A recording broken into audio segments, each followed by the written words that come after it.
Y bueno, esta semana la presidenta Claudia Sheinbaum dio inicio a los trabajos de la comisión encargada de construir la reforma electoral. Como usted recordará, esta comisión no la integran ni de cerca expertos electorales, son más bien servidores públicos afines al proyecto de la Cuarta Transformación. Esto ha sido duramente criticado por la opinión pública y particularmente por expertos en el tema. Me refiero a consultores electorales, algunos de ellos exconsejeros del Instituto Nacional Electoral o del IFE en su momento, y uno de ellos es Luis Carlos Ugalde, director de Integralia Consultores, a quien recibo con muchísimo gusto esta noche nuevamente. ¿Cómo estás, Luis Carlos? Muy bien, Mónica, gracias por invitarme. Al contrario, muchas gracias a ti. Pues, ¿cómo observas? Bueno, ¿cómo observas? Ya lo has dicho claramente. Hay quien dice, Federico Dorin del Partido Acción Nacional, que vamos a tener en un ratito en la mesa de debate, se ha cansado de decir que lo ve más como una cortina de humo ante la situación de seguridad que estamos enfrentando y las rencillas con los Estados Unidos. Pero aunque así fuera,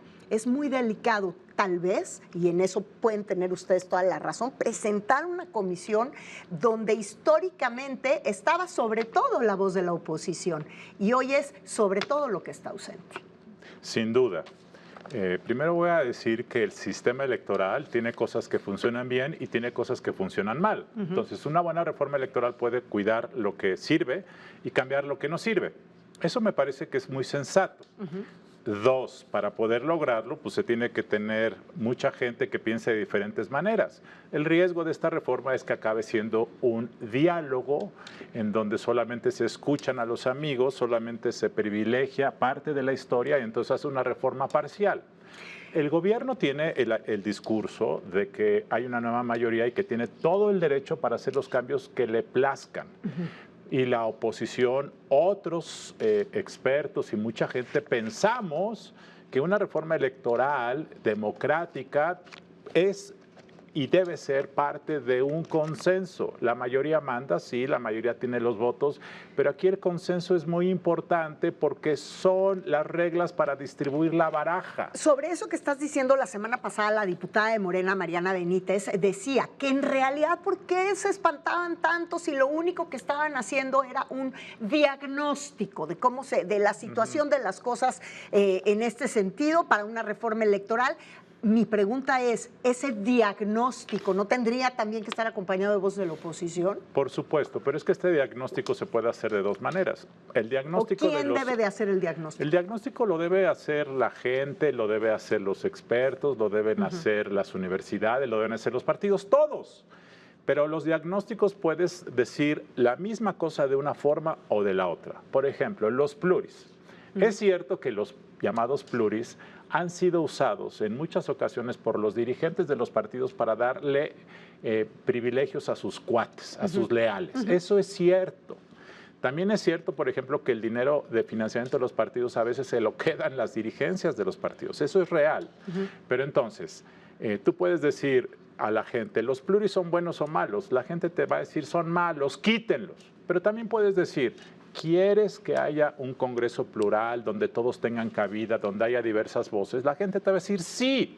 Entonces, en lugar de eliminar a los pluris, porque a veces son usados con privilegio por los dirigentes, mejor di cómo vamos a hacer que la figura de los pluris se mantenga, pero evitar que sean los chocolates de premio de los dirigentes de los partidos. Claro. El financiamiento público. Eso es lo que yo creo que ahorita más preocupa, particularmente estando México como está y con el asunto que tenemos con el crimen organizado y la lupa de los Estados Unidos sobre nosotros. Si tú preguntas, ¿quieres que quitemos dinero a los partidos? El 99% de la gente va a decir sí. Pero si tú le preguntas a la gente, ¿quieres que siga habiendo partidos que compitan para que ganen los mejores? La gente te va a decir sí.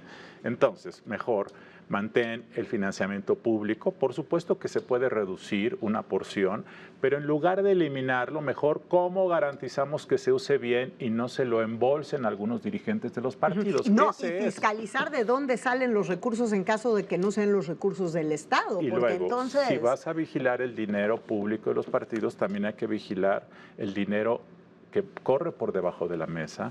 También hay que vigilar el No se ha hablado de eso. También hay que vigilar el uso clientelar de los programas sociales. O sea, hay que vigilar todo el dinero de las campañas. Hablando del uso clientelar de los programas sociales, una teoría de muchos expertos, tú incluido, bueno, no sé si en esta teoría te incluyes tú, pero hablan de que puede ser esto sobre todo un acto populista.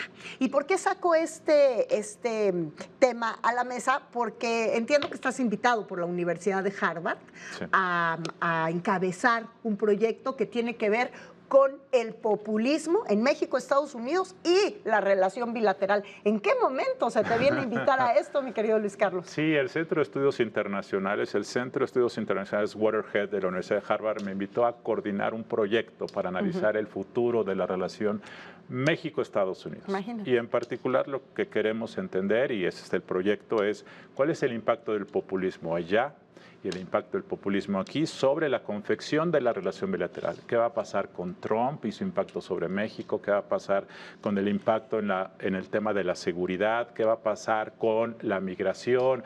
¿Qué va a pasar con la gobernabilidad de la frontera? Es decir, Trump va a vivir después de Trump. Y después de Trump vendrá el movimiento MAGA y después de Trump vendrán otros, de tal forma que esto va para rato. Y la relación entre México y Estados Unidos es fundamental para nuestra economía, para la gobernabilidad del país, para la seguridad. Entonces, entender los próximos 30 o 40 años de la relación México-Estados Unidos es parte muy importante y eso es lo que vamos a hacer en este proyecto. ¿De qué está dependiendo en realidad en este momento la relación de México y Estados Unidos? Porque hay varios temas ahí sobre la mesa y esto ya te lo pregunto para terminar. Está el asunto de la seguridad del crimen organizado, la violencia, el haber nombrado a los cárteles de la droga terroristas, el estar México entregando a capos para mantenerlos tranquilos por un lado, pero por otro lado la presión que tienen los Estados Unidos sobre cabezas con nombre y apellido ligados al poder en México, la renegociación del Tratado de Libre Comercio, o sea, estamos por todos los flancos. O sea, el tema inmediato yo creo que es el tema de seguridad. Eso debe ocurrir en las próximas semanas. La presidenta Sheinbaum ha dicho que se va a firmar un tratado de seguridad. Ese tema puede ser como un NAFTA de la seguridad o puede ser un acuerdo operativo de cómo compartir información. No sabemos, pero es claro que México está cediendo, y no es una crítica, es una afirmación y creo que muchos mexicanos están de acuerdo con esto. México está cediendo parte de su soberanía en materia operativa de seguridad porque no tenemos recursos, porque estamos rebasados por el crimen organizado y porque creo yo que la visión de una seguridad regional es correcta. Entonces México en eso va a ceder para las próximas décadas. Dos, a cambio, ojalá México obtenga una ratificación del TEMEC en términos más o menos favorables. Si ese intercambio ocurre, seguridad a cambio de TEMEC, entonces creo que México puede emprender una ruta de más certeza. Creo que eso puede ser positivo para México, pero claramente para el gobierno y para Morena esto es difícil de digerir, porque claramente el discurso de la izquierda en México y de Morena siempre ha sido un discurso nacionalista, anti-yanqui y populista. Y esto claramente mete en una situación difícil de digerir en una relación con Estados Unidos. Quiero terminar diciendo, el TEMEC fue, digamos, el origen del llamado neoliberalismo en México en los años 90. Fue la gran pieza de Carlos Salinas de Gortari. Y ese TEMEC ha sido la única pieza, digamos, que López Obrador y Claudia Sheinbaum han mantenido a toda costa. Es decir, ha sido una continuidad neoliberal que además ahora se le suma el tema de la cooperación en materia militar. Te darás cuenta que esto no es necesariamente la agenda tradicional de un partido de izquierda y sin embargo va a ser el eje fundamental, creo yo, de la gobernabilidad de México en las próximas décadas. Pues sobre todo va a ser muy interesante darle seguimiento a estos foros de análisis, discusiones que estés coordinando allá en la Universidad de Harvard. Te agradezco muchísimo. Gracias por invitarme, que hayas venido esta noche con nosotros.